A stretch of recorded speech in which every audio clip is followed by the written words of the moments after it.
So these two shots you're seeing here, one's done with no turn, one's done with a full turn, and the no turn is the one that's going further. So this is what I experienced with one of my recent students. He was getting a big, nice full turn in the backswing, but it was encouraging a ton of bad things to happen in his golf swing. And it's going to be so applicable to you as well, because as soon as we fixed this and we had less turn, he started to hit the ball, one, so much further, but he started to, one, rotate better. He started to apply the speed into the golf ball at the correct time, and he started to really have that club face nicely under control, just via having no turn in the backswing. So here's how no turn in the backswing helped my students so much, how it's going to help you. So the first point here, it created the speed at the correct time. So if I'm trying to swing here to around left arm parallel in the backswing with no turn at all, and I still want to try and hit this golf ball further, I have to make that speed be applied after the golf ball or at the golf ball. So for me to create that distance, I can't do what my student was doing with that big full turn.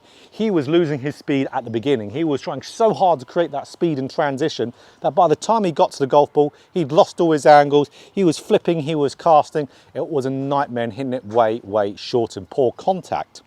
Where that's really hard to do with no turn, to have that all happen too early. Golf swing's too short for that. So this really helps straight away to get that speed going through the golf ball, or even feeling like it's post-impact, delayed effect of the golf swing. It'll be at impact if that's the case. And then we start hitting the ball tremendously further. So guys, brilliant news. My courses are now available on the Skillest website. So you don't have to go and purchase them and watch them on your app. On a small phone, you can go onto your desktop, purchase and watch the courses on the Skillest site. So whether it's the ultimate guide to rotation in the downswing, the ultimate guide to fixing your over the top, or the complete guide to shallowing the golf club, they are all there on the Skillest website. So all you have to do is go to the Skillest site, click on courses, and there you can see the courses right there. Mine are there, as you can see, and you can even type in the name of the course you want and it will pop up for you there. There's also a link to all the courses down in the description also. So secondly, it really helped with that transition, as we just really alluded to there. It made this transition really efficient. One, the speed wasn't being dumped in the start of the downswing, transition move. But what we saw happen on its own was the lower body and mid-torso started to rotate and turn at the right time. Because for him to create that speed, he couldn't start with the arms. He had to be more body orientated. So we didn't even try to say, swing with more body, get that lower body mid-torso separating. He just did it because his body instinctively thought, right, I've got to hit this far with not much that's helping me in the backswing. So I've got to move very, very ideally. So it's almost like a drill in its own to be able to get you to move the body exactly how we want to. And this is how we see other players with really short swings hit the ball so far. John Rahm, for example. We'll see him, even before he's completed his really short backswing, we'll see his lower body transition into the downswing before his arms have even completed that backswing. So that's where you can really over-exaggerate this and do absolutely brilliantly. Works for John Rahm very, very well, and we see it with all the short swing players on tour. And thirdly, it created great rotation going through the golf ball. So again, we didn't go out to try and get more rotation through the ball. Just us trying to hit the ball as far as we could from no backswing. It forced the body again to continue and turn hard through the ball. So really, really, really awesome one there, because not only does that help, of course, with distance, rotational torque, and it's one of the ground forces, but it also helps massively with club face control. And my student had a nice square club face in his golf swing, square to the arc. So from us there, if we could just continue rotating, that club face would be nice and stable, traced in the arc, going through the golf ball. So nice passive move of the club face.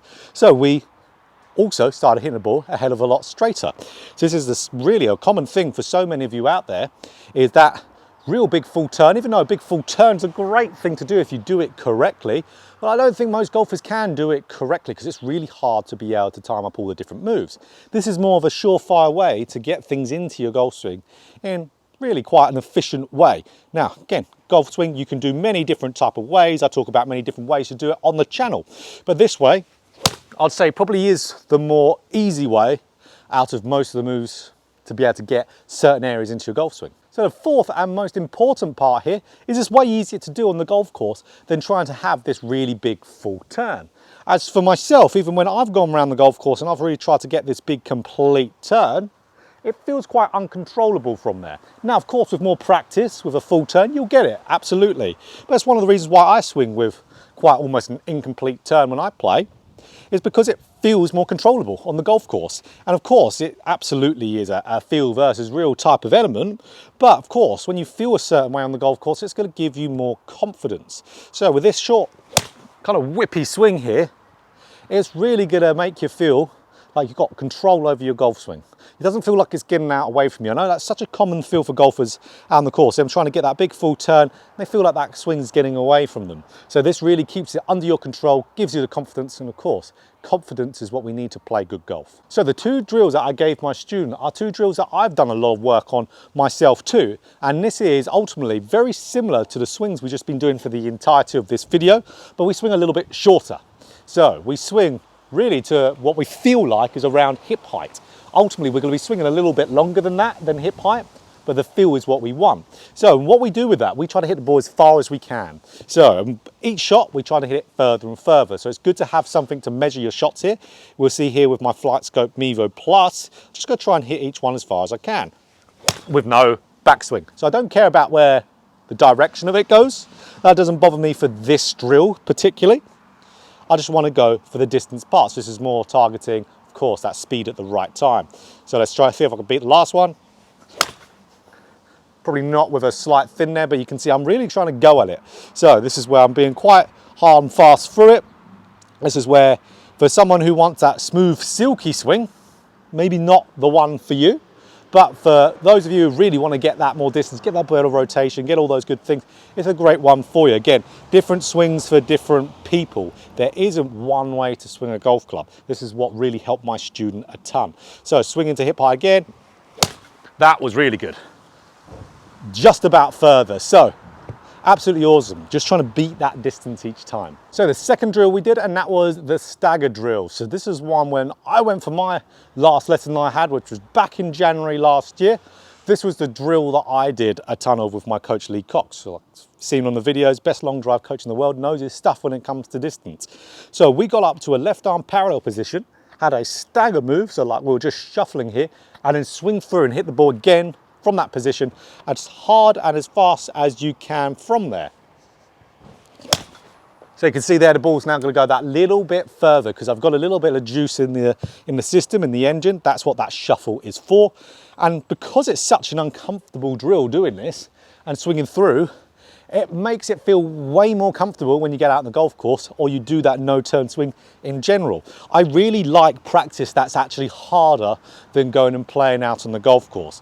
So that's where this is certainly harder to hit good golf shots with, but it's so beneficial. So that's where in golf, we have it completely wrong when it comes to traditional practice.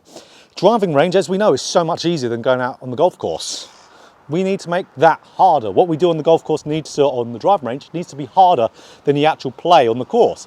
This drill will certainly make it hard to hit good golf shots. But when you do, you'll see so much more distance out there, but it's only hard for the first initial bit because you're moving your feet before you go and hit it. Once you get comfortable with that, you can just rip them over and over again, get some juice into the system. It's then getting you to really apply some speed with that short swing, and it'll be all good to then do those two drills like I did with my student and get these big distance gains. So if you enjoyed this video, click that like button if you want more golf instruction just like this. Hit the subscribe button, hit the bell button too to be notified every time I put out a video.